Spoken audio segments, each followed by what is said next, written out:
Bab 514 Siapa Orang Bodoh? Mary akhirnya paham maksud Robert. Dia langsung menatapnya dengan dingin sambil berkata, "Maksudmu, ini villa sewaan?" Bi Mary, aku tidak berkata begitu. Hanya saja, aku sampai sekarang belum pernah melihat bentuk sertifikat rumah villa 200 miliar. Bagaimana kalau kamu menunjukkan kepada kita? Ujar Robert sambil berdeham. Iya. Aku juga ingin melihatnya. Semua orang ingin melihat sertifikat rumah villa seharga 200 miliaran. Apakah berlapis emas? Semua keluarga Kusuma tertawa nada sindiran. Mary merasa kebingungan. Dia mana bisa menunjukkan sertifikat rumah. Sekarang dia masih belum tahu Valentino beli rumah ini atau tidak. Dia bahkan tidak tahu Valentino punya sertifikat rumah atau tidak. Dari mana dia ambil sertifikat rumah? Ekspresi Bobby dan lainnya langsung dipenuhi dengan penghinaan saat melihat Mary terdiam. Mereka sejak awal merasa sangat aneh dengan villa 200 miliar ini. Kalaupun Angel menggelapkan uang grup Kusuma, dia juga tidak sanggup mengumpulkan 200 miliar. Sekarang kelihatannya ini memang villa sewaan. Robert mencibir dan berkata, "Astaga, awalnya kita mau datang melihat-lihat villa Bibi Mary. Sekarang tampaknya, di mana si pecundang Valentino? Kapan dia menyerahkan kakak sepupuku Angel kepada Tuan Muda Wijaya Kota Kamar? Nanti, aku akan menjadi adik sepupu dari Tuan Muda Wijaya Kota Kamar." "Hah? Aku akan menamparmu kalau berani mengatakan sekali lagi." Selesai Robert berbicara, Valentino langsung mengatakan dengan dingin. Semua keluarga Kusuma langsung tertegun. Mereka langsung melihat ke arah Valentino dan Angel yang sedang berjalan ke gerbang. Robert melirik Valentino sekilas. Setelah memikirkan kemampuan Valentino, dia tidak berani membahas topik ini lagi. "Valentino, karena kamu sudah di sini, aku terus terang saja. Aku cuma ingin tanya, untuk apa kamu sok hebat dengan villa pinjaman ini?" Ujar Robert. Angel mengerutkan alisnya. "Kenapa kamu tahu ini villa pinjaman?" "Hah? Kalian tidak tahu kalau aku kenal dengan Chloe?" Ujar Robert sambil tertawa menyindir. Kiara juga tertawa sambil menatap Angel dengan tatapan merendahkan. "Lalu, apa yang mau kamu bilang?" Tanya Valentino dengan datar. "Apa yang mau ku bilang? Beberapa hari lalu, Bimri bertemu dengan Chloe di villa area pinggiran. Chloe bilang, saat itu kamu mengatakan ini villamu. Namun, alhasil itu adalah villa orang lain. Saat itu, Bimri bahkan membawa orang lain ke sini, tapi akhirnya tidak masuk." "Hah?" Ujar Robert sambil tertawa terbahak-bahak. Mary menjadi sangat malu saat mendengar kata-kata ini. Dia juga tidak tahu harus mengatakan apa, karena ini adalah fakta. "Oh, menurutku dia sedang mempermainkan orang bodoh saja," ujar Valentino sambil mengusap-usap hidungnya. Awalnya Robert masih kebingungan. Setelah dia sadar, dia langsung menegur. "Valentino, kamu bilang siapa orang bodoh?" "Kamu yang bodoh." "Orang bodoh bilang siapa?" Tanya Valentino. "Orang bodoh bilang kamu," jawab Robert tanpa ragu. "Oh, kamu juga mengaku kalau orang bodoh sedang mengataiku," ujar Valentino dengan senyuman sinis. Angel menahan dirinya untuk tidak tertawa. "Kamu?" ujar Robert sambil memelototi Valentino. Tingkat kecerdasannya kalah jauh dari Valentino. "Intinya villa ini bukan punya kalian. Kalian ini cuma menyewa. Villa area pinggiran saja sewaan. Bagaimana mungkin kamu sanggup beli villa pusat? Kalau kamu tidak percaya, sekarang aku telepon Chloe untuk memastikan dengan Bibi tentang kejadian kemarin," ujar Robert sambil mengeluarkan ponsel. Valentino melirik Robert, lalu berkata, "Tidak perlu telepon." "Hah? Kamu takut aku membongkar kebenaran? Kalau dibeberkan di depan semua orang pasti sangat memalukan, kan?" ujar Robert sambil melirik villa. Mary merasa panik. Ini akan sangat memalukan kalau dibongkar di depan banyak teman. "Aku takut kamu yang dibilang orang bodoh," ujar Valentino sambil melirik ke belakang badan Robert. Robert sama sekali tidak memerhatikan pandangan Valentino. Dia langsung mengeluarkan ponsel dan menghubungi Chloe. Dia menelpon sambil berkata, "Hari ini, aku mau semua orang melihat siapa orang bodoh yang sebenarnya." Saat Robert menelpon, tiba-tiba terdengar suara telepon berdering dari belakangnya. Robert sangat terkejut, dia langsung membalikkan kepala dan kebetulan melihat ada wanita cantik yang sedang berjalan kemari. Siapa lagi kalau bukan Chloe? "Chloe? Kebetulan sekali. Mari, kamu buktikan dulu siapa orang bodoh di antara kita berdua. Ujar Robert sambil menyimpan ponselnya. Semua keluarga Kusuma tertawa dengan bahagia. Mereka sedang menunggu Chloe membongkar kebohongan Mary. Di saat ini, ekspresi Mary sangat masam. Bagaimanapun juga, kemarin Chloe memang melihatnya saat ditahan di villa area pinggiran. Hanya saja, Chloe malah tidak memedulikan pertanyaan Robert. Dia langsung berjalan ke arah Valentino, seakan-akan seperti bawahan yang bertemu dengan atasannya. Robert merasa aneh saat melihat Chloe berjalan melewati depannya. Chloe berjalan cepat ke arah Valentino. Dia ragu-ragu sejenak, tapi dia tetap saja membungkuk kepadanya. "Ah, ayah Valentino." Hendrik pernah bilang kalau Chloe bertemu Valentino, dia harus memanggilnya ayah. Panggilan ayah dari Chloe mengejutkan semua orang. Apa-apaan ini? Chloe tidak hanya membungkuk terhadap Valentino, dia bahkan memanggilnya ayah. Lelucon apaan ini? Apakah Chloe salah makan obat? "Chloe, kamu gila?" "Ya." Angel langsung menegakkan Chloe dan menatapnya dengan penuh kebingungan. Chloe menegakkan badan sambil menatap Angel dengan serius. "Angel, aku tidak gila. Valentino, aku memang harus memanggilnya dengan ayah." Sebelum Angel sempat bicara, Chloe lanjut berkata, "Maaf atas kejadian sebelumnya. Mohon ampuni aku." Melihat kondisi ini, Angel dan Mary langsung tercengang. Bahkan Robert dan anggota keluarga Kusuma juga sangat terkejut. Chloe memanggil Valentino dengan ayah. Ini terlalu tidak masuk akal. Namun, ekspresi Chloe tidak bermaksud bercanda sama sekali. "Kamu belum pergi dari kota Neo?" Valentino mengerutkan alis. "Aku datang untuk membereskan barang di villa. Aku segera pergi setelah selesai," jawab Chloe dengan sangat sopan. Valentino menganggukkan kepalanya, kemudian melihat ke arah Robert dengan tatapan menghina sambil berkata, "Karena kamu ada di sini, kamu beritahu Robert saja, siapa orang bodoh sebenarnya?" Chloe langsung membalikkan badan sambil berkata kepada Robert, "Waktu itu aku hanya bercanda saja, tidak kusangka kamu benar-benar percaya." Kalimat ini langsung membuat muka Robert memerah dan tidak bisa berkata-kata. Bobby dan keluarga Kusuma lainnya saling bertatapan dan terdiam. Aku hari ini hanya mengundang teman dan kerabat saja. Aku tidak mengundang orang bodoh." "Hah?" Mary langsung menjadi semangat dan mengejek Robert. Robert hanya mengertakkan giginya sambil memelototi Valentino dan Chloe. Setelah itu dia kembali ke dalam mobil dengan sangat malu. Bobby dan lainnya juga tidak bisa berkata-kata. Mereka hanya berpamitan dengan senyuman canggung dan langsung ke dalam mobil. Chloe juga tidak berani terlalu lama di sini. Dia buru-buru pergi tanpa memedulikan ajakan Angel. Bab 515 melahirkan bayi. "Valentino, hebat juga kamu." Mary melirik Valentino sekilas, lalu berjalan ke arah villa dengan puas. Angel melebarkan matanya, lalu melototi Valentino dengan serius. "Kenapa? Kamu tidak kenal suamimu lagi?" Valentino menggelengkan kepala tanpa daya. Angel melototi Valentino dengan kebingungan. "Bukan. Aku tidak paham, kenapa Chloe memanggil kamu ayah. Aku tahu kemarin kamu taruhan dengannya. Tapi dia orang yang sombong. Aku tidak menyangka dia benar-benar melakukannya. Bahkan meminta maaf padaku. Apa yang terjadi sebenarnya?" Angel semakin memikirkan, semakin merasa aneh. Valentino mengusap-usap hidungnya. Dia hanya tersenyum tanpa mengatakan apapun. "Gil, cepat masuk layani tamu," teriak Mary dari dalam villa. "Ya," jawab Angel. Dia lanjut berkata kepada Valentino, "Malam ini kamu harus jelaskan padaku." Dalam hati Valentino merasa bersemangat. "Malam ini jelaskan padamu. Malam ini sepertinya ada sesuatu yang lebih penting." "Robert, kamu sungguh memalukan. Jelaskan apa yang terjadi." Kiara duduk di dalam mobil sambil bertanya pada Robert yang duduk di depan. Awalnya mereka semua datang dengan semangat untuk mengacau, alhasil Chloe malah memanggil Valentino ayah, hingga mengejutkan mereka semua. "Aku mana tahu? Mungkin si Chloe sudah gila," ujar Robert dengan penuh amarah. "Dia pasti sudah gila. Kalau tidak, bagaimana mungkin dia memanggil Valentino ayah? Sungguh konyol," ujar Bobby. Hal ini membuat mereka merasa sangat konyol dan tidak nyata. "Jangan-jangan villa 200 miliar itu memang punya mereka," ujar Kiara dengan tegang. "Tidak mungkin," Robert langsung membantah. "Villa seharga 200 miliar.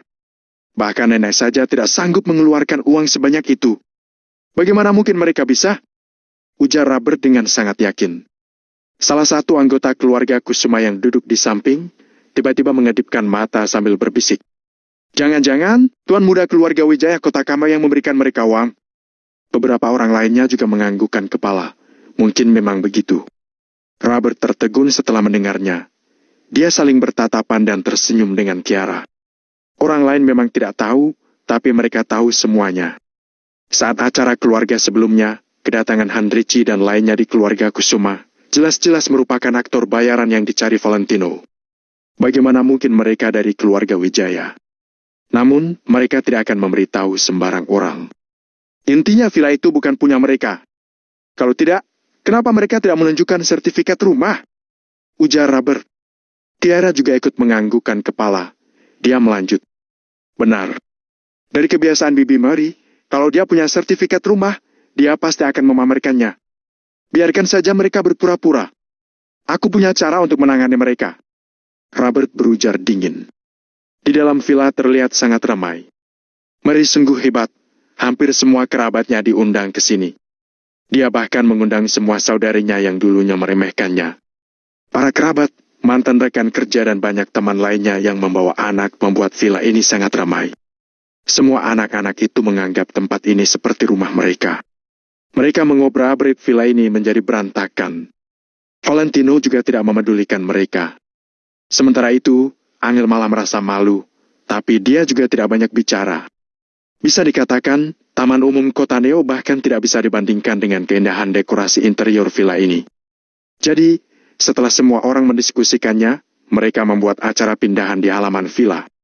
Keindahan danau buatan di kejauhan dan segala macam tanaman di sekitar memberi kesan seperti di surga. Semua orang juga terus membahas Valentino dan Angel. Valentino, kamu sungguh beruntung. Bisa menikah dengan Angel adalah keberuntungan terbesarmu. Benar.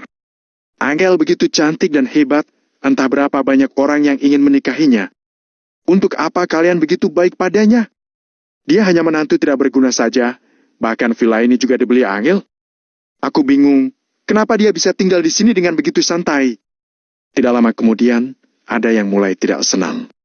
Bagaimanapun juga, mereka semua percaya dengan omongan Mary, kalau villa ini dibeli Angel. Kalaupun bukan Angel yang beli, mereka juga tidak akan kepikiran kalau ini dibeli Valentino. Siapa yang tidak tahu kalau selama 3 tahun ini, Valentino tidak melakukan apapun di keluarga Kusuma. Wuzan, ini adalah masalah keluarga kami. Bisakah jangan membahasnya? Valentino memang tidak memedulikannya. Tapi Angel sudah tidak tahan lagi. Angel, kamu bodoh sekali. Kita semua demi kebaikanmu. Benar, kami semua demi kebaikanmu. Kami tidak ingin melihatmu hidup menderita. Aduh, aku sangat bingung dengan pemikiranmu. Percuma punya latar belakang begitu bagus. Semua orang tidak memberikan Angel kesempatan untuk bersuara. Mereka tidak berhenti mengatainya. Angel merasa pusing mendengar omongan mereka. Dia langsung menutup mulut. Valentino juga menggelengkan kepala tanpa daya. Dia tidak ingin menjelaskan apapun. Mereka semua hanyalah orang yang numpang lewat saja. Bahkan tidak pantas dikatakan numpang lewat. Sudahlah. Wujan, kalian di sini saja. Aku dan Valentino jalan-jalan ke sana. Angel tidak tahu harus menjawab apa lagi. Jadi dia hanya membawa Valentino pergi dari tempat ini saja. Mereka berdua berjalan-jalan di villa, melihat beberapa anak kecil sedang berlarian sambil memegang minuman. Kalian hati-hati, jangan terjatuh, ujar Angel. Beberapa anak itu mana mungkin mendengarkan Angel. Mereka tetap berlarian, bahkan membuat pot bunga di halaman hingga sangat berantakan. Angel sangat pasrah, melihat Valentino tidak mengatakan apapun. Dia hanya diam. Awalnya aku ingin membiarkan anak perempuanku bermain di sini. Tidak kusangka malah dinikmati duluan oleh anak lain, ujar Valentino sambil menggelengkan kepala. Apa? Sejak kapan kamu punya anak perempuan? Angel menatap Valentino dengan terkejut. Ini tergantung padamu. Kapan kamu mau melahirkan anak untukku? Ujar Valentino sambil mengusap-usap hidung. Angel baru menyadarinya. Wajahnya langsung menjadi sangat merah. Setelah kita tidak sibuk, aku janji padamu. Setelah masalah grup Nagasan selesai, Aku akan... Angel sangat tersipu. Dia malu untuk mengatakannya. Kamu kenapa? Mau melahirkan anak untukku? Ujar Valentino dengan canda sambil melirik perut Angel. Angel hanya menundukkan kepalanya sambil memainkan kedua tangan. Dia akan terus ingat kalau Valentino menginginkan anak perempuan. Intinya aku sudah janji denganmu. Aku akan menepatinya. Ujar Angel sambil mengangkat kepalanya melihat Valentino. Baik, aku percaya padamu. Jawab Valentino. Tampaknya dia harus menyelesaikan masalah grup Nagasan secepatnya agar dia dan Angel bisa punya anak. Putriku, kamu tunggu saja. Ayah akan menjadikanmu sebagai tuan putri di kota Neo. Ujar Valentino dengan semangat. Bab 516 berusaha mendapatkan simpati orang lain. Apa-apa saja belum? Jangan bercanda begitu. Angel langsung tersipu dan memukul-mukul bau Valentino. Valentino tersenyum dan hendak berbicara, tetapi raut wajahnya seketika berubah dan tiba-tiba berteriak ke arah danau buatan. Kalian, jangan lari-larian di sana sambil memegang minuman. Angel tertegun sejenak, lalu ikut menoleh ke arah itu. Dia pun mendapati beberapa anak kecil sedang berdesak-desakan di bangku piano putih sambil memegang minuman. Minuman di tangan mereka pun tumpah di mana-mana. Ada juga seorang bocah berusia sekitar 8 tahun yang baru saja bermain di lumpur dan sekarang sedang bolak-balik menyeret tangan kotornya di tuts piano. Jangankan Valentino, Angel pun merasa tertekan. Bagaimanapun, piano itu adalah hadiah spesial dari Valentino yang permukaannya secara khusus diukir nama mereka berdua. Valentino berjalan cepat menuju sisi piano dan berusaha menghalanginya. Anak 8 tahun itu tidak tahu harus bertindak bagaimana saat melihat Valentino datang untuk menghalanginya. Seakan sengaja menguji kesabaran Valentino, dia pun menumpahkan minuman yang dipegangnya ke atas tuts. Satu gelas penuh jus jeruk jatuh dan menyesap ke dalam sela-sela tuts piano dalam sekejap. Nasib piano ratusan juta itu masih belum jelas, belum diketahui apakah ia akan berakhir di tempat pembuangan atau tidak. Valentino tampak sangat marah. Dia segera berlari ke depan piano itu dan mengangkat anak laki-laki kecil itu turun dari bangku piano. Lalu buru-buru menyekat tuts piano dengan pakaiannya. Namun, jus jeruk sudah terlanjur mengalir ke bagian dalam piano. Apa yang kamu lakukan? Valentino murka sampai dia tidak bisa menahan seruannya pada anak kecil itu. Seorang anak berusia 8 tahun seharusnya sudah bisa membagi baik dan buruk dan sadar bahwa dia tidak boleh melakukan sesuatu seperti ini. Angel bergegas ke arah Valentino. Saat mendapati piano yang tersiram jus jeruk itu, Angel juga merasa tertekan untuk beberapa saat. Walau dia juga merasa kesal, dia berusaha menahan amarahnya dan berkata ke balita itu dengan lembut. Kamu tahu apa yang kamu lakukan itu salah, kan? Aku bilang ke nenek kalian ganggu aku. Wah! Bocah 8 tahun itu berteriak keras. Makin lama, tangisannya semakin keras dan langsung menarik perhatian semua orang yang berada di dalam villa. Valentino menggelengkan kepalanya dan hanya berdiri tanpa mengatakan apa-apa. Dia benar-benar merasa kasihan melihat nasib piano yang dipesan khusus ini. Seorang wanita 40-an tahun berlari ke arah anak itu dengan panik dan berusaha menghiburnya. Aduh, cucuku sayang, ada apa? Kenapa nangis? Orang-orang lain penasaran apa yang terjadi, jadi mereka juga ikut keluar. Bocah itu menjulurkan jarinya ke Valentino dan merengek sambil menangis. Nenek, dia pukul aku. Dia pukul aku. Valentino tercengang untuk sesaat. Bocah itu bahkan sudah begitu pandai berbohong. Wanita parubaya itu langsung menoleh ke Valentino dan berseru. Valentino, otakmu bermasalah. Ya? Kenapa kamu memukul cucuku? Belasan kerabat dan teman berkumpul dan mulai menunjuk-nunjuk Valentino. Angel buru-buru menjelaskan. Bibi Valentino benar-benar tidak memukul cucu Bibi. Dia benar-benar tidak memukulnya. Valen mencibir dan berkata, tidak memukulnya. Memangnya anak kecil bisa berbohong? Cucuku sama sekali tidak pernah berbohong. Anak itu melirik Valentino sambil diam-diam tersenyum licik dan melanjutkan tangisan tanpa air matanya yang sangat nyaring. Valentino geleng-geleng, memang tidak salah lagi bocah ini adalah hasil didikan Valen. Valentino, kamu tidak merasa tindakanmu kelewatan. Sudah tinggal di rumah keluarga Mary. Makan beras keluarga Mary. Sekarang kamu bahkan berani menyentuh anak kerabat Mary? Iya. Kalau anak-anak berbuat salah, kamu nasihati saja sudah cukup, kan? Kenapa harus pakai pukul? Orang yang kerjanya cuma santai-santai memang biasanya rewel, terus suka menggertak anak-anak, kan? Sekelompok kerabat dan teman semuanya mengkritik Valentino selama beberapa menit. Jangan-jangan kamu dendam karena yang aku bilang tadi. Cuma gara-gara itu saja kamu langsung marah begini. Valen menatap Valentino dengan marah dan terus merebut. Kalau kamu tidak senang padaku, bilang saja langsung ke mukaku. Kenapa malah pelampiasan ke anak kecil? Pria macam apa kamu ini? Angel terus berusaha menjelaskan dan bahkan meminta mereka untuk bertanya kepada anak-anak yang tadi bermain bersamanya. Tetapi Valen tetap bersikeras bahwa cucunya tidak mungkin berbohong. Valentino tampak tenang. Sambil menunjuk ke sesuatu yang terletak tidak jauh dari mereka, dia berkata, "Di villa ini ada kamera CCTV yang bisa berputar 360 derajat. Kalau kalian mau memeriksa apakah saya benar-benar memukulnya atau tidak, kalian bisa melihat sendiri dari rekamannya." Mulut semua orang langsung berhenti berkatup, sedangkan kepala mereka menengadah ke kamera yang terpasang. CCTV tidak mungkin berbohong. Kebenaran akan terpampang dengan jelas di layar rekaman. Apakah Valentino benar-benar telah memukul anak itu? Karena itu, orang lain pun memutuskan untuk tidak buka suara dulu untuk saat ini dan akan berkomentar lagi setelah melihat rekaman CCTV.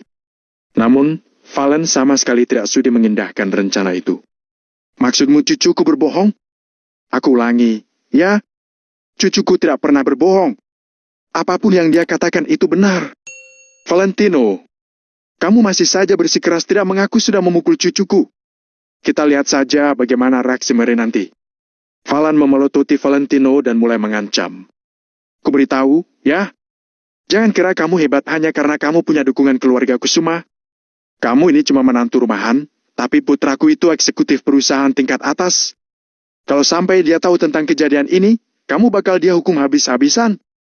Tepat setelahnya, Mary pun datang dengan wajah muram dan bertanya, "Ada apa ini?" "Mary, menantumu benar-benar luar biasa. Aku tadi bilang, bisa menikahi Angel adalah berkah kehidupannya, tapi lihatlah." Valen menoleh ke Mary dan berkata, "Hatiku sakit melihat cucuku dipukul. Mary, apa yang harus kulakukan?" Raut wajah Mary pun menjadi kusut setelah mendengar itu. Dia berbalik untuk menatap Valentino dan bertanya dengan dingin, "Benar begitu? Bu, di Hilbert menuang minumannya ke piano." Valentino cuma menurunkannya dari bangku piano. Terus aku menasihatinya sedikit, tapi dia malah langsung menangis. Jelas Angel dengan frustasi. Semua orang tercengang setelah mendengar penjelasan Angel dan segera menoleh untuk melihat piano. Di permukaan dan sela-sela tuts piano yang putih, terlihat jejak jus jeruk yang tersisa. Hanya dari melihatnya sekilas, siapapun tahu bahwa piano itu pasti sangat mahal. Piano paling anti dengan air. Selain itu juga tidak boleh terjemur sinar matahari maupun tertiup angin kencang. Begitu kemasukan air, nadanya bakal kacau balau dan pianonya sudah pasti rusak sepenuhnya. Terus kenapa? Toh cuma pianonya yang rusak, kan? Maksudmu, cuma karena alasan itu dia boleh bebas memukul anak kecil? Ini benar-benar bukan masalah piano rusak, tapi nilai pianonya yang berharga. Orang-orang di sekitar memiliki opini yang berbeda-beda. Beberapa orang merasa bahwa anak itu benar-benar kurang ajar, sementara yang lain berpikir bahwa Valentino lah yang lancang. Ya, sudah. Begitu rupanya, jadi tetap saja cuma piano, kan? Kamu langsung memukul cucuku hanya karena minumannya tumpah sedikit. Bahkan setelah sudah tahu apa yang terjadi, Valen tidak hanya tidak meminta maaf, tetapi malah mengomel dengan lebih marah lagi. "Valentino, kamu benar-benar tidak tahu malu. Ya, sampai berusaha mencari simpati seperti itu." Setelahnya, Valen berjalan menuju danau buatan di dekat piano, lalu menjulurkan tangannya untuk mengambil sebuah baskom kecil dan mengambil sebaskom penuh air. Detik selanjutnya, dia menuangkan air itu ke piano. Bus! Air dari baskom mengalir langsung ke bagian dalam piano dalam jumlah besar. Tadinya hanya jus jeruk yang tumpah, jadi pianonya mungkin masih bisa diperbaiki. Namun, kini piano ini sudah jelas rusak parah dan akan menjadi sampah. Dalam sekejap, seluruh villa diselimuti keheningan. Habis sudah nasib piano ini.